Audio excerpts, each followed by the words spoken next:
ये बात साल 2010 के आसपास की है, जब महाराष्ट्र के अमरावती और फिर नासिक में लाशों के मिलने का सिलसिला शुरू हुआ, जो साल 2018 तक चला।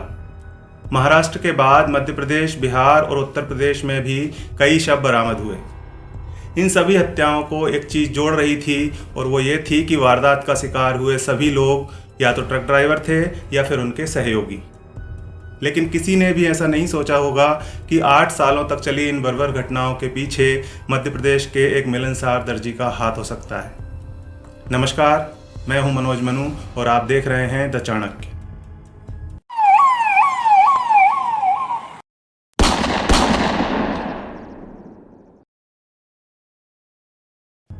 आदेश खामरा भोपाल शहर से करीब 25 किलोमीटर दूर बने इंडस्ट्रियल एरिया मंडीदीप में एक दर्जी के तौर पर छोटी सी दुकान चलाया करता था। इस एरिया में कई राज्यों के लोग ट्रांसपोर्ट के चक्कर में आया जाया करते थे, इसलिए आदेश के ग्राहक अलग अलग राज्यों के होते थे। आदेश खामरा दिन के वक्त अपनी सिलाई मशीन पर कपड़े सिलता था और रात होते ही हैवान बन जाता था। वो बातचीत में इतना माहिर था कि किसी को भी अपने झांसे में ले सकता था। कपड़े सिलकर उसे इतने पैसे नहीं मिलते थे कि परिवार का खर्च अच्छे से चल सके, इसलिए वो परेशान रहता था। आदेश कभी कभी हाईवे किनारे शराब पीने जाया करता था। वहाँ कई ट्रक ड्राइवर आते जाते रुका करते थे। एक रोज जब आदेश इसी तरह शराब पी रहा था, तभी उसे एक आदमी मिला। उसने आदेश को जल्दी पैसा कमाने का रास्ता बताया, जो उसे बहुत पसंद आया। अब आदेश भोपाल के जयकरण और नागपुर के तुकाराम के साथ मिलकर जल्दी पैसा कमाने के उस रास्ते पर चल पड़ा।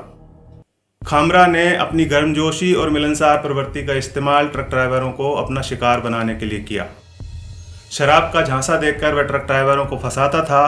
साल 2010 के आसपास की बात है, जब आदेश ने पहली बार एक ट्रक के ड्राइवर और क्लीनर को अपने साथ शराब पिलाई। थोड़ा नशा होने के बाद आदेश ने उनकी शराब में एक दवा मिला दी। ड्राइवर और क्लीनर उस दवा मिली हुई शराब को पीते रहे। थोड़ी देर बाद शराब खत्म हो गई और साथ ही साथ ड्राइवर और क्लीनर की जिंदगी भी। इसके बाद आदेश के साथी जयकरण और तुकाराम ने ट्रक का सारा माल बेचकर लाशों को ठिकाने लगा दिया। फिर ये सिलसिला रुका नहीं। उसका वारदात को अंजाम देने का तरीका भी रूह कपा देने वाला था। आदेश खुद एक लंबी रस्सी से ड्राइवरों का गला घोंट देता था। कभी शिकार को मौत की नींद सुलाने के लिए वह जहर का इस्तेमाल भी करता था। आदेश कत्ल करता था और जयकरण व तुकाराम ट्रक के सामान की बिक्री का काम किया करते थे। ट्रकों से लूटा हुआ माल बेचकर उसे खूब पैसा मिलता था, इसलिए वह लगातार बेकसूरों का कत्ल करता चला गया। पहचान छिपाने के लिए हत्या के बाद ये लोग ट्रक ड्राइवरों के सारे कपड़े उतार देते थे।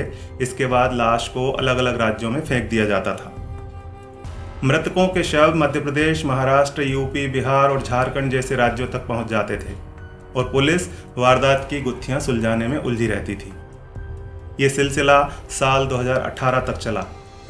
इन 8 सालों में आदेश तकरीबन 33 ड्राइवरों व क्लीनरों को मार चुका था। आदेश एक तरह से राक्षस बन चुका था। ट्रकों के माल को बेचने के सिलसिले में कबाड़ा व्यापारियों और राजनीति के कुछ रसूखदारों से भी उसके संबंध बन रहे थे। अगस्त 2018 में आदेश ने फिर एक प्लान बनाया।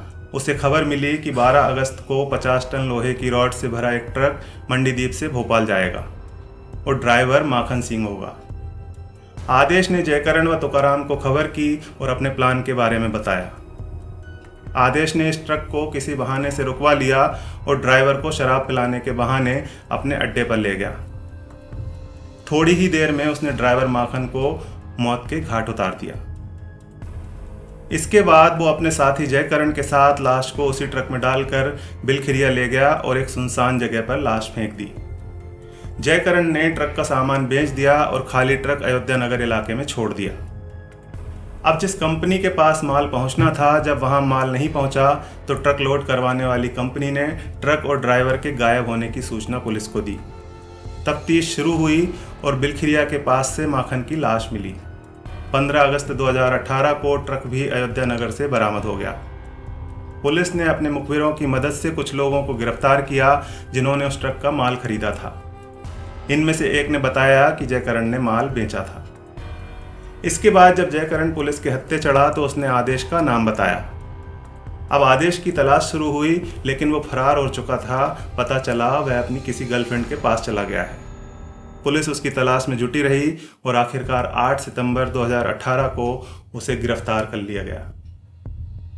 अभी तक पुलिस को यह पता नहीं था कि आदेश एक सीरियल किलर है। साल 2014 में उसे नागपुर में गिरफ्तार किया गया था, लेकिन वो जमानत पर छूट गया था। तब तक उसने 8 हत्याएं की थीं। बाकी के 25 लोगों की जान उसने 2014 से 18 के बीच सिर्फ 4 सालों में की थी। इन हत्याओं के सिलसिले में जब जयकरण से यह पूछा गया कि वे ट्रक ड्राइवरों की हत्या क्यों करते थे, तो उसने हंसते हुए कहा कि वह उन्हें मोक्ष दे रहा था। उसने बिना किसी शिकन के साथ हंसते हुए कहा, ये लोग बहुत कष्ट में थे, मैं उन्हें इस कष्ट से छुटकारा दिलाकर मुक्ति के रास्ते पर भेज रहा था। आदेश के दोस्तों और रिश्तेदारों को इस बात का यकीन करना मुश्किल हो गया कि वे एक अहवान के साथ रह रहे थे। एक पड़ोसी का कहना था कि वह एक शांत प्रवृत्ति का सभ्य शख्स था। कोई भी यह नहीं मानेगा कि उसके हाथ इतने सारे लोगों के खून से रंगे हुए हैं। आज की इस कहानी के बारे में अपनी राय कमेंट करके ज़रूर बताइएगा और चैनल पर पहली बार आए हैं तो सब्सक्राइब करके जाइए। धन्यवाद।